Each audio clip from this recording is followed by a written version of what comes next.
নমস্কার। এর আগের ভিডিওগুলোতে আমি দ্য পাসিং অ্যাওয়ে অফ বাপুর পার্ট 1 এবং পার্ট 2 অর্থাৎ ইউনিট 1 এবং ইউনিট 2 এর ভিডিওটা ছেড়েছি। তোমরা সেখানে সেটাকে কভার করো।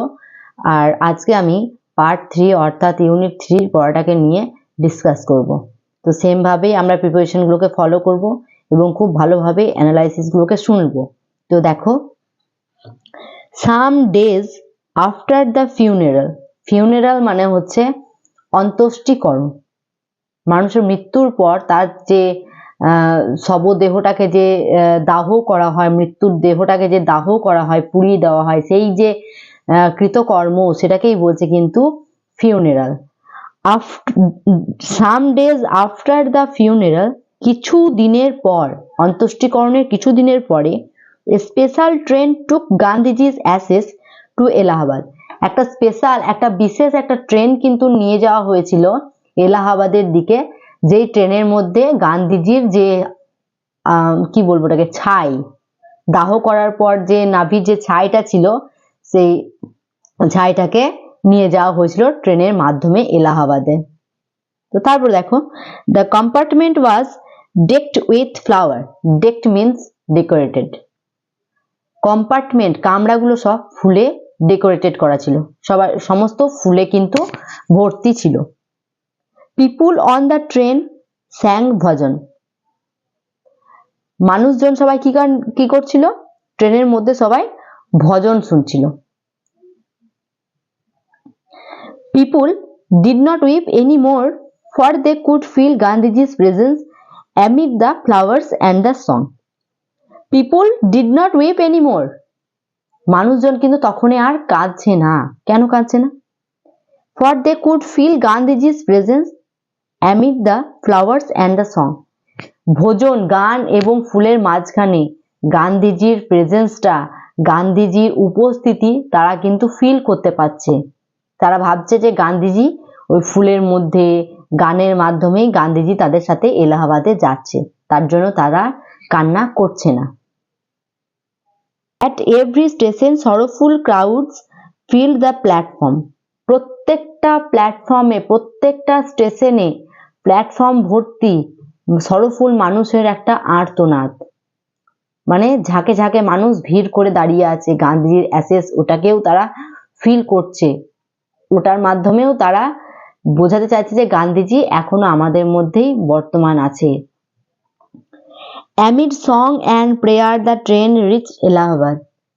সে গান এবং সঙ্গীতের মাধ্যমে এবং ফুলের মাধ্যমে গান্ধীজির অ্যাসেসটা, গান্ধীজির ছাইটা, গান্ধীজির এলাহাবাদে ট্রেনটা কিন্তু পৌঁছালো। The ashes were immersed in the Ganges, where a huge crowd had gathered at the bank. তো গান্ধীজির ওই অ্যাসেসটা কিন্তু, ছাইটা কিন্তু গঙ্গা নদীতে, এলাহাবাদে যে গঙ্গা নদী আছে, তো সেই গঙ্গা নদীতে গিয়ে মিশিয়ে, মানে ফেলে, মানে বিসর্জন করা হলো। ইমার্স মানে যে বিসর্জন করা হলো, সেখানেও কিন্তু লক্ষ লক্ষ মানুষ কিন্তু ভিড় করে দাঁড়িয়েছিল গান্ধীজির সেই দৃশ্যটাকে, শেষ অন্ত্যেষ্টিকরণ দৃশ্যটাকে দেখবার জন্য। ওই যে হিন্দু শাস্ত্র মতে যখন মানুষ মারা যায়, তার যে নাভির ছাইটা সে যখন নদীতে বিসর্জন করে, ওটাকেই কিন্তু অ্যাস বলছে এখানে। তো ফিউনারাল অ্যাসেসের কথাই বলছে। Afterward we all went back to Delhi. তারপর আমরা আবার সবাই মিলে দিল্লিতে ফিরে গেলাম।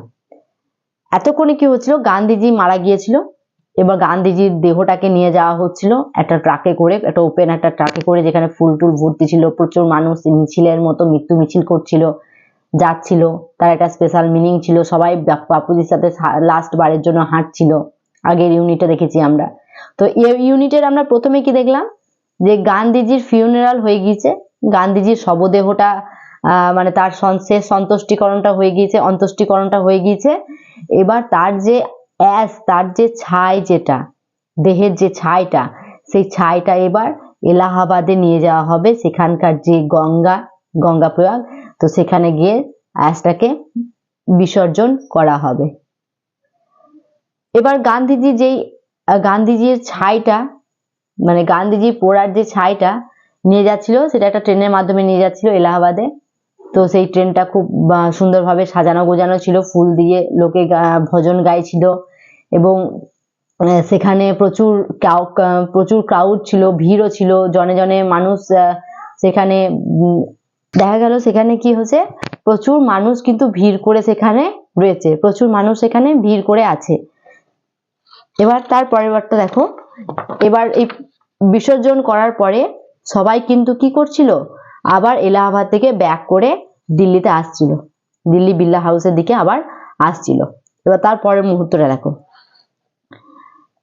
ব্যাক ইন দিল্লি, দিল্লিতে ফিরে এসে আই ফেল্ট অ্যাট সি, আমি নিজেকে একটা অগভীর সমুদ্রের মধ্যে দেখলাম, একটা গভীর সমুদ্রের মধ্যে দেখলাম, নিজেকে একা মনে হলো।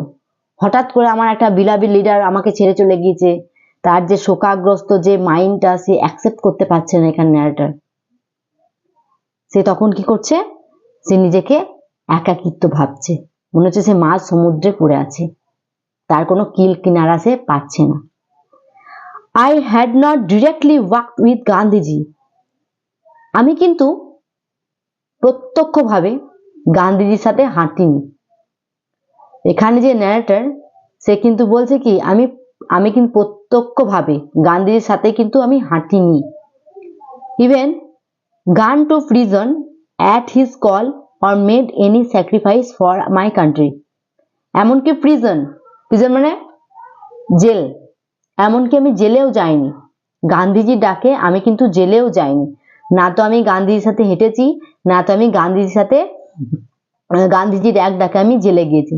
ইভেন আমি কিন্তু আমার জীবনটাও আমার দেশের জন্য সমর্পণ করিনি, কোনো কাজই কিন্তু আমরা স্পেশালি কোনো কাজই কিন্তু করিনি, তবুও আমরা মৃত্যু মিছিলে এবং তার লাস্ট ফিউনারাল অব্দি আমরা ছিলাম, প্রেজেন্স ছিলাম। মাই সিস্টার্স অ্যান্ড আই, আমার বোন এবং আমি, and other young people like me, অন্যান্য মানুষরা আমার মতনই ইয়াং পিপুলরা, had been merely onlookers, আমরা ছিলাম কেবলই মাত্র দর্শক, আমরা ছিলাম কেবলই মাত্র কি দর্শক, অন্যান্য মানুষদের মতো আমরা ছিলাম দর্শক, এখানে দেখতে এসেছি, আমাদের স্পেশাল কিন্তু কোনো অ্যাক্টিভিটিস ছিল না আলাদা করে যে আমাদেরকে গান্ধীজির মতনই মনে রাখবে কেউ। But still I felt at sea, যদিও গান্ধীজির সাথে আমার অতটা অ্যাকাউন্টেড ছিল না, তারপরেও আমার মনে হচ্ছে আমি যেন একটা গভীর সমুদ্রে পড়ে আছি, একটা অথহীন, একটা তলহীন একটা সমুদ্রে আমরা পড়ে আছি। এবার কি হবে, এই যে একটা হতাশা যে কি হবে এবার। আই ফেল্ট, আমি অনুভব করলাম, I had grown up within a magic circle, একটা অদ্ভুত একটা ম্যাজিক সার্কেল, একটা মায়াবী যে একটা বৃত্ত, হঠাৎ সেখান থেকে আমি কেটে গেলাম এবং আমি হঠাৎ করে বড় হয়ে গেলাম। এখানটায় আমি সিচুয়েশনটাকে বলি, আমরা সবাই জানি আমাদের বাবা, দাদু, ঠাকুরদা এরা হচ্ছে আমাদের বাড়ির হত্যাকর্তা, একটা জাস্ট লাইক এ বট গাছের মতো, যার ছায়ায় গোটা ফ্যামিলি মেম্বার্স আমরা থাকি। এবার হঠাৎ করে কোনো দুর্ঘটনা হোক বা যে ন্যাচারাল ডেথ হোক বা ন্যাচারাল যে ওয়াক হোক, কোনো কারণে সে ছায়াটা আমাদের থেকে সরে গেল, সে বটের মতো থাকা ছাতাটা বাড়ির ছাদ থেকে যখন সরে যায়, তখন যে সিচুয়েশনটা তৈরি হয় ছেলে মেয়ের মধ্যে বা বাকি সদস্যদের মধ্যে, সেম সিচুয়েশন কিন্তু এই ঘটনাটার মধ্য দিয়ে দেখানো হচ্ছে। যে গান্ধীজি ছিল জাতির জনক, সেই গান্ধীজির মৃত্যু হয়ে গেল, এবার সাধারণ মানুষের কাছে কি হবে, এই যে একটা হতাশা হয়ে গেল যে এবার তারা কি করবে। কারণ গান্ধীজি প্রত্যেকটা মানুষকে তার ছেলের তুল্য দেখতেন, প্রত্যেকটা মানুষের পোটেনশিয়ালটাকে সে কিন্তু নিজের করে নিয়েছিলেন, তার কাছে হিন্দু মুসলিম এই ভেদাভেদ বা উঁচু নিচু, শিক্ষিত অশিক্ষিত এই ডিভিশনটা কিন্তু ছিল না, প্রত্যেকেই কিন্তু এক এবং প্রত্যেকটা ভারতবাসীকে তার সন্তান তুল্য মনে করেছে, তার জন্য তাকে জাতির জনক বলা হতো।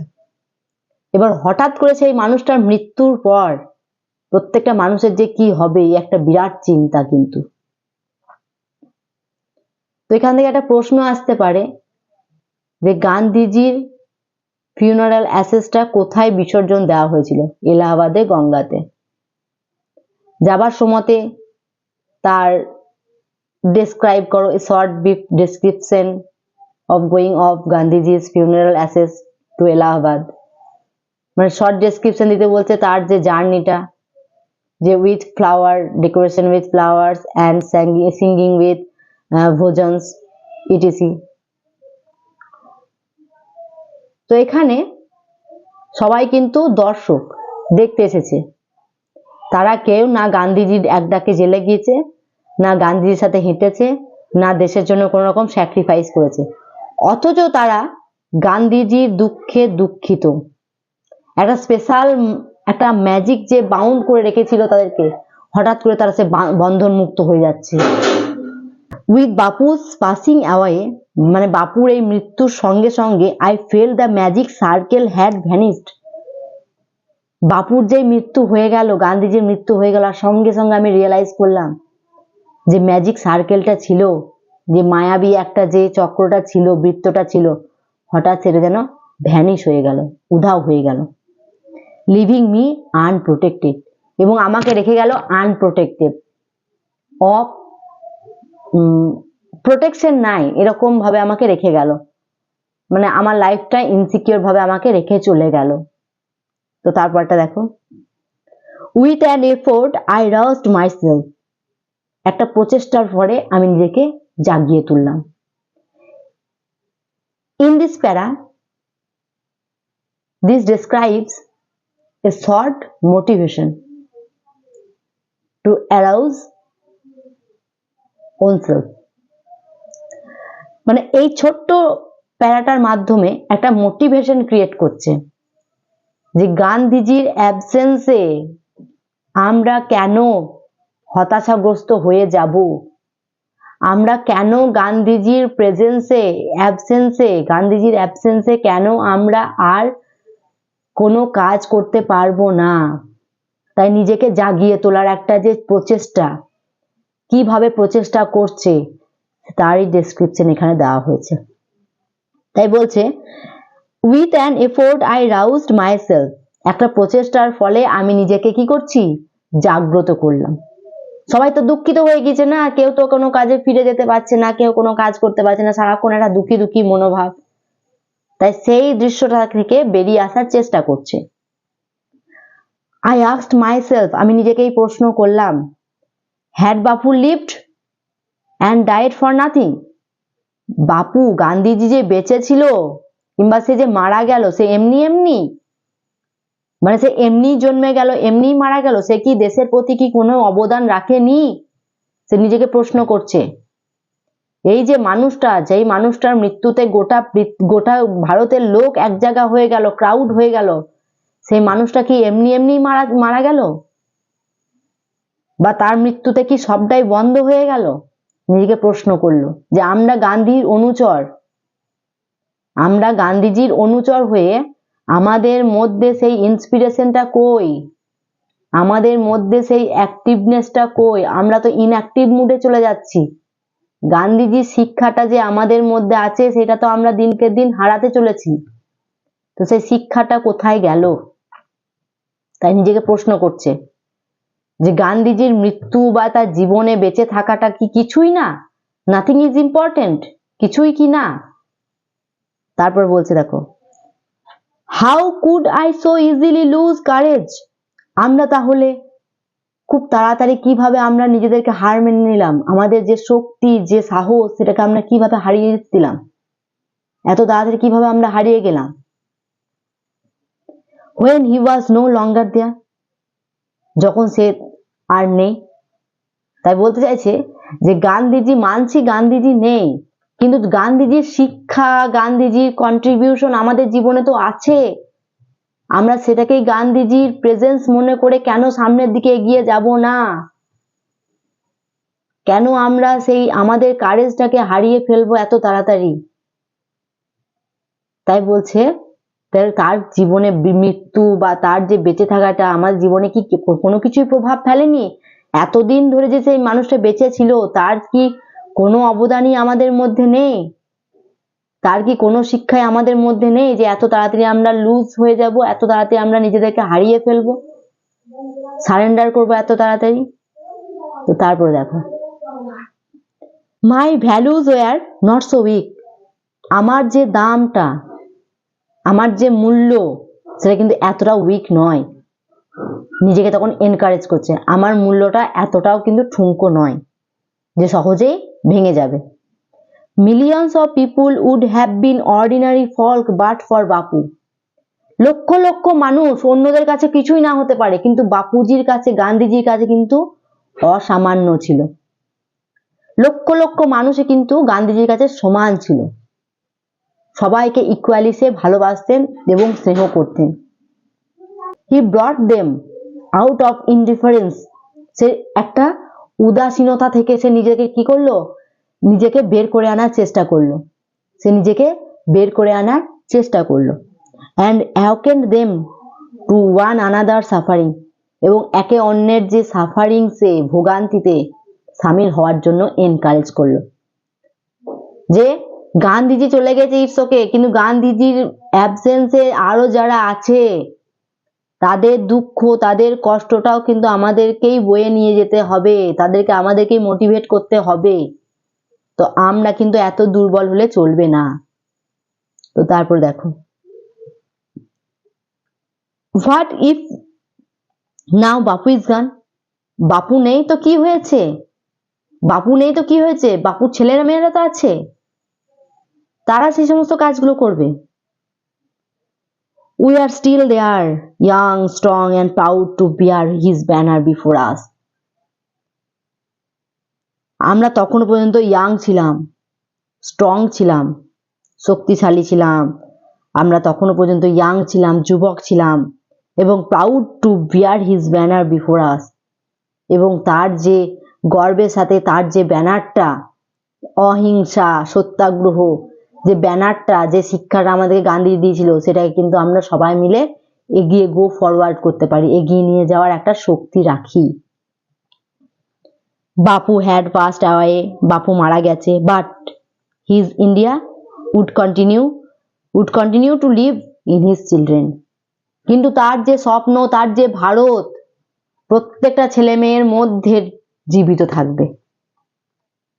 মানে গান্ধীজি মারা গিয়ে কি হয়েছে? ভারতের প্রত্যেকটা ছেলে মেয়ের মধ্যে গান্ধীজি জীবিত থাকবে। এটা একটা কনক্লুশন।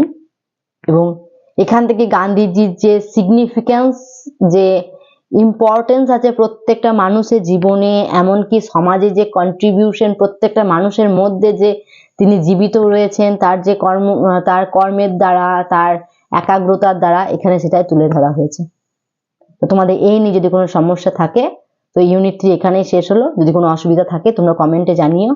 আর 1, 2, 3 তোমরা এক প্যারালালি এটাকে পড়ো, পড়ার পরে যদি কোনো প্রশ্ন থাকে অবশ্যই কমেন্টে জানিও।